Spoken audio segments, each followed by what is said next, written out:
Bradley Cooper has it. This proves that A Star is Born was absolutely no fluke.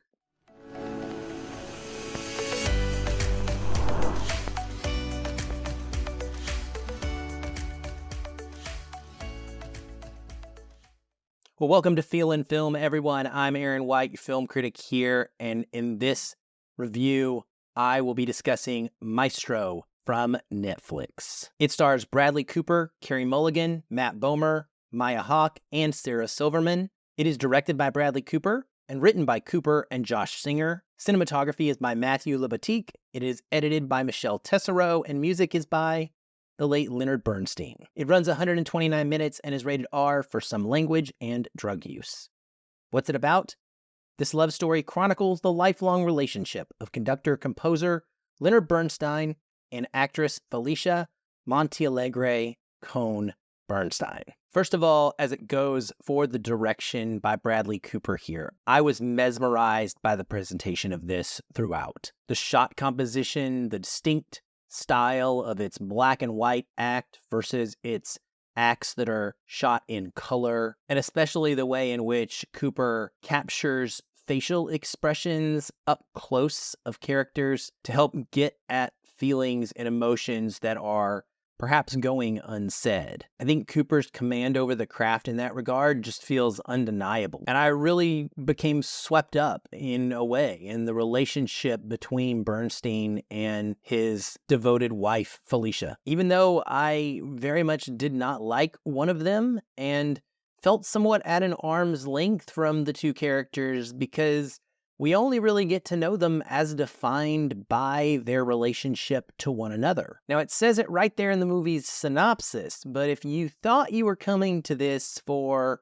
a depiction of Leonard Bernstein's greatest hits, and this movie that was full of musical performances and information about how he was in an emotional state that led up to the composing of such and such piece of music or conducting this particular orchestra, that's not really what this is. The film is almost entirely interested in the famous conductor and composer's marriage, prolific affairs, and obsession with men, as he deals with the burden of not feeling comfortable publicly living as his true self. And it spends precious little time on his career by comparison. In fact, waiting an hour and a half before we get to the film's most rousing musical number, an only real musical number. That performance is a lengthy scene where Bradley Cooper is actually himself conducting the London Symphony Orchestra in a gorgeous cathedral, and apparently he nailed it on the second take. I'm telling you, this guy's got it. This musical performance of one of his pieces is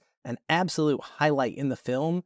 It is tremendous, and it makes me sad that I didn't get to see this on a big screen in the theater with big, bold sound. But it also made me a little frustrated because there isn't more of this. It's just one big moment, and I was like, man, give us that. I want to see Bernstein in action and not just the family stuff. Unfortunately, I came away feeling like Leonard as a person was kind of despicable, honestly, and there was not a lot of hero worship going on in this biopic. When it comes to his wife, man, she is a sacrificial person, but I also struggled with finding a lot of empathy for her because the decisions she makes are by choice. And the way that she endures his behavior is foolish and frustrating. This is not a healthy marriage that we are watching here. And it doesn't scream love story.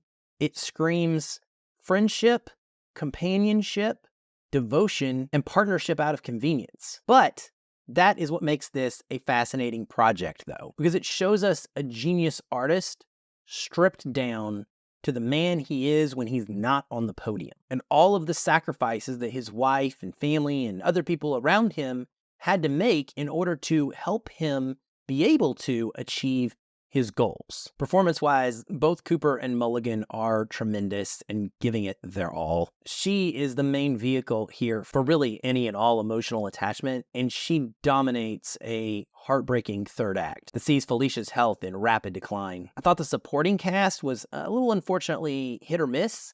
Maya Hawke, in particular, as the couple's daughter, feels very out of place, especially early on when we meet her and she's supposed to be younger, but then She's still the person playing the character years later as the girl has aged up. Some of the dialogue she's asked to speak is just so childish. And so maybe it's more the script than the performance. But anytime she was on screen, it was a little bit distracting and took me out of the moments because it just felt so off. So Maestro is one of those movies that I don't think I really fully loved, but I am definitely respectful of. What I was struck most by is how much it stayed on my consciousness after it ended, despite not really feeling the draw to go back and watch it again, which is a large signal to me that a movie has affected me. And so this movie staying on the top of my mind is impressive. It did also encourage me to go on a deep dive of listening to Leonard Bernstein music, which I can tell you, if all that seeing this movie does is inspire you to do the same, then you can't go wrong because you're winning in the end. You're going to have a phenomenal experience. I think this is a director who is so talented. I'm excited to see what Bradley Cooper does each and every time he has something new to put out and a new story to tell us. Don't think this reaches the height of something like A Star is Born did for me. It just doesn't have that same romantic emotional hook. But boy, does it do a great job of tuning down that idea that Leonard Bernstein is nothing more than just this great man to be praised. And it shows you a little bit of that nasty interior that stays hidden. Maestro will be available to stream on Netflix beginning on December the 20th. Well, thank you as always for watching on YouTube. If you are, please like and subscribe. If you're listening on a podcast app, please leave us a 5-star review. Those help us out a ton. No matter what, I'm just appreciative that you're here and taking this journey with me. I'll be back soon with another review. Until then, keep watching and keep feeling film.